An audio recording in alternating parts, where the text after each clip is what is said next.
systems known as the Iron Dome. He reiterated Israel's resolve to continue its bombardments.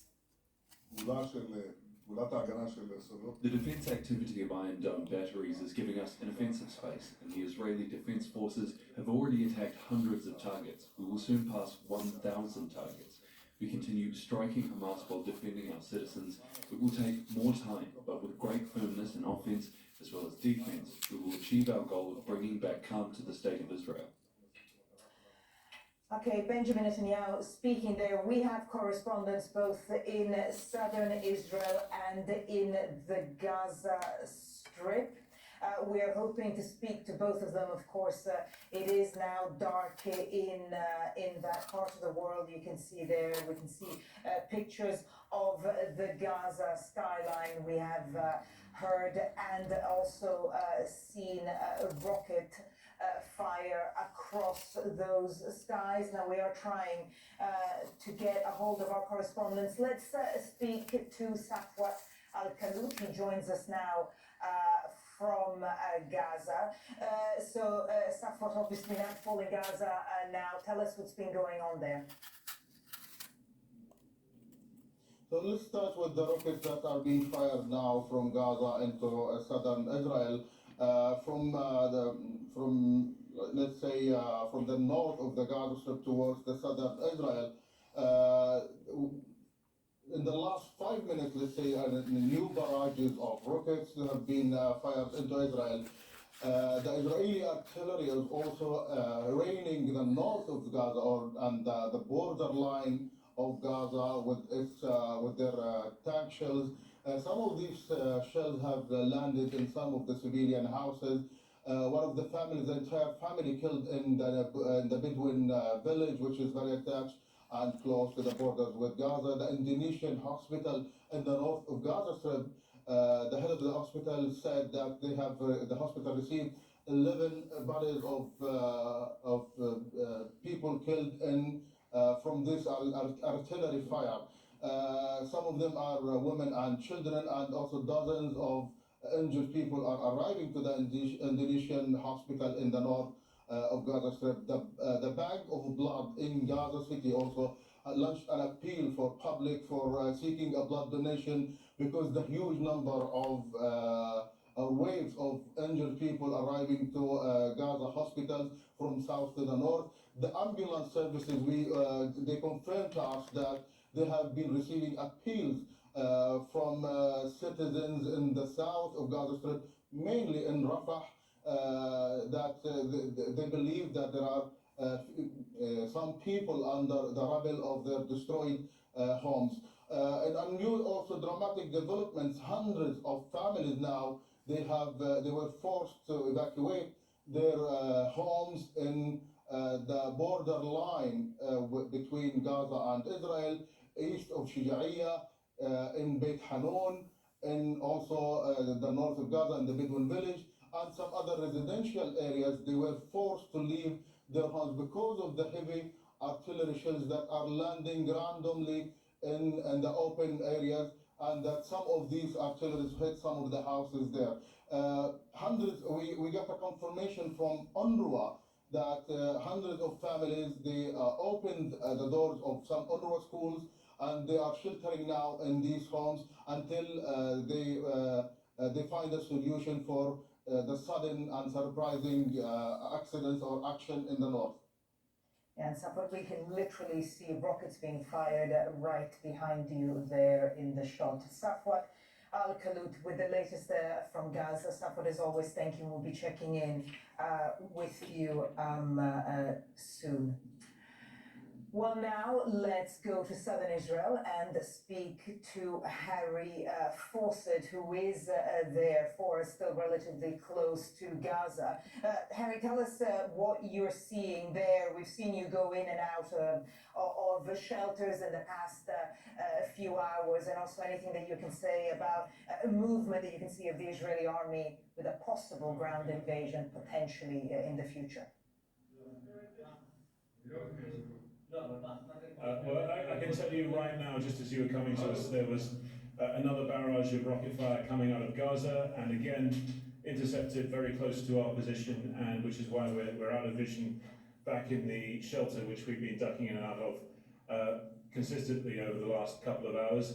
As well as that, those reports that you were getting from Safwat about the impact of the artillery that's been fired from Israel into northern Gaza, we've been seeing that artillery fired at a very high rate, pretty much since sunset, and there was another heavy barrage, intensive and frequent barrage. I'm going to come back out of the shelter now, excuse me, gentlemen.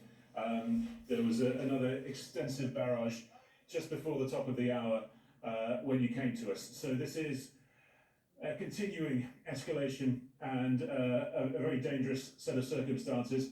As for what you were asking me about the ground operation, well, I can tell you two things. One is that there is a public announcement from the Israeli military that they were coming up with an operational plan to present to the political leadership. That was something that was due to happen during the course of the day.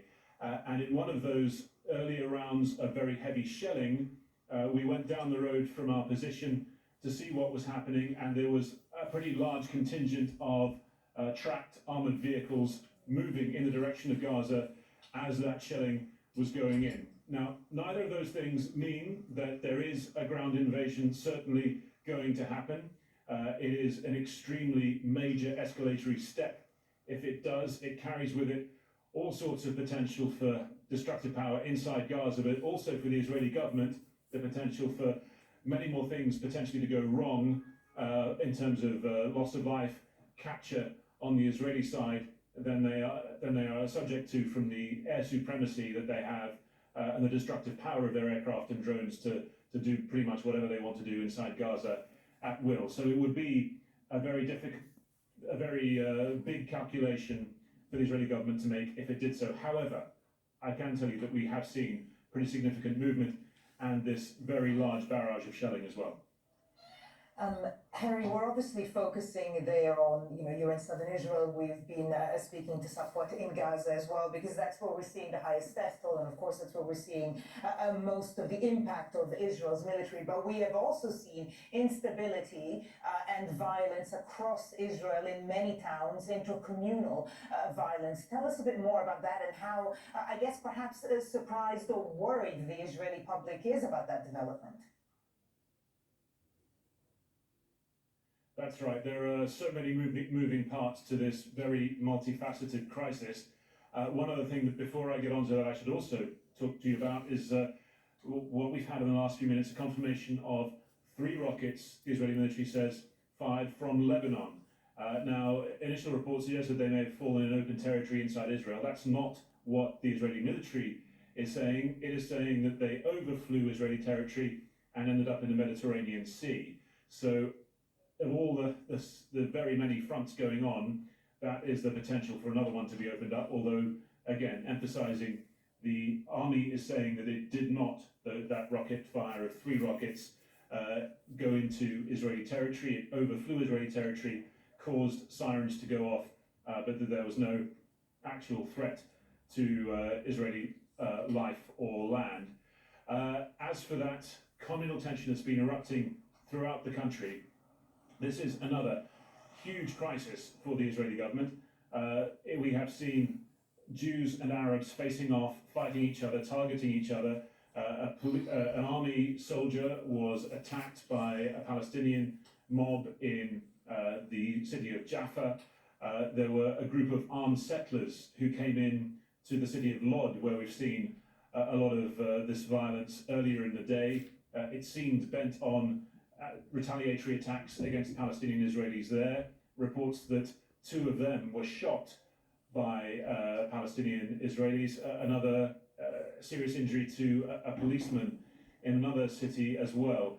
The head of the Joint List, which is the main Palestinian-Israeli party, has been saying that we warned you, talking to the Israeli government, about the amount of weaponry in our communities, the amount of criminality and gun violence that's been going on, and that we wanted you to get those guns out of these communities. Now it's on all of us politicians, where things have gone now.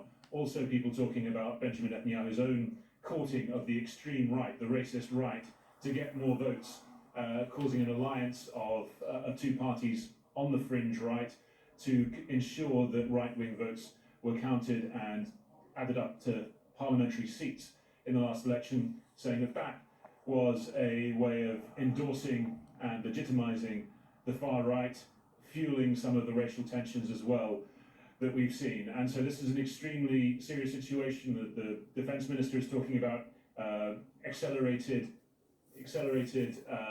judicial processes to try and punish these people and deter further violence. It really has been breathtaking how quickly the whole thing has escalated. Harry Fawcett there in southern Israel for us for the moment. Harry, thank you. So Safwat in Gaza and Harry there in southern Israel bringing us up to date with the latest. But let's take a little look back.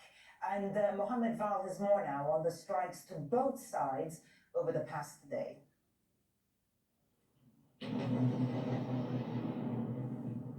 Gaza skyline early on Thursday, a new wave of Israeli airstrikes has targeted the Hamas police academy, among other facilities that Israel says are being used to launch missile attacks on its cities. The Israeli bombardment has so far killed dozens of Palestinians. Israel says Hamas has fired up to 1,500 rockets into its territory over the past 3 days, killing several people. Sirens were heard in northern Israel and elsewhere, warning of more Hamas missiles. Israel's Iron Dome defense system was seen in action over the border with the Gaza Strip to intercept Palestinian rockets. Incoming international flights to Ben Gurion Airport near Tel Aviv were diverted to the southern airport of Ramon. That too came under attack, although Israel says the rockets fell short. But in Gaza and the West Bank, Palestinians celebrated Eid al-Fitr festival, marking the end of the holy month of Ramadan, despite the bombings and uncertainty. Thank God, all is good, but it's a sad situation because some people can feel happy and others, God help them. It's hard for people in Gaza, West Bank and elsewhere in the world to watch what is going on Al-Aqsa and keep silent. I hope it will be good for all. I will celebrate Eid. I borrowed money to buy new clothes for my son in order to challenge the situation and celebrate Eid. I want to make my son happy during Eid, and I hope next Eid I will take him to pray in Al-Aqsa Mosque and chant God the Greatest. Hundreds gathered at Al-Aqsa compound early morning for Eid prayers. Days earlier, it was a scene of unprecedented raids by Israeli forces that prompted the worst violence in years. Palestinians say those incidents meant Israel had crossed what they describe as a red line. As the Israeli airstrikes and the Hamas rocket attacks continue, there are no signs of either side agreeing to a truce. Israel has called up thousands of reservists and is massing troops near the border with Gaza in what's feared to be a preparation for a land invasion. Mohammed Val, Al Jazeera. So another day of violence. Meanwhile, US President Joe Biden has called for a significant reduction in rocket attacks, but says there has not been an overreaction in the Israeli-Palestinian aggression. One of the things that I have seen thus far is that there has not been a significant overreaction. The question is how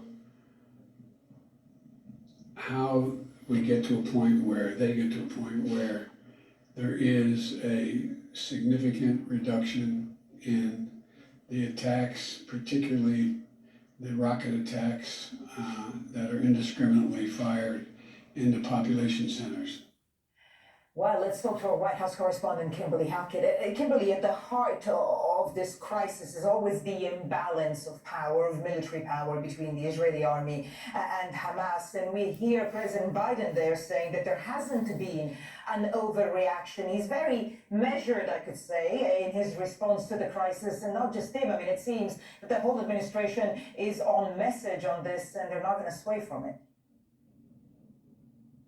There's no question there is a coordinated response coming from the White House and top Democrats on Capitol Hill. The White House press secretary, Jen Psaki, doing a little bit of cleanup on that comment by the president about him viewing this violence as not a significant overreaction, saying that the White House believes that any loss of life is a tragedy. But what is notable in the statements that have been coming from the Biden administration is that they constantly affirm the right to Israel to protect itself, that it has a legitimate right to self-defense, they condemn the Hamas rocket attacks.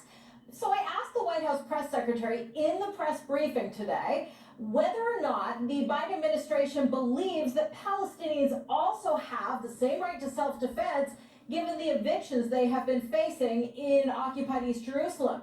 Here's what she had to say.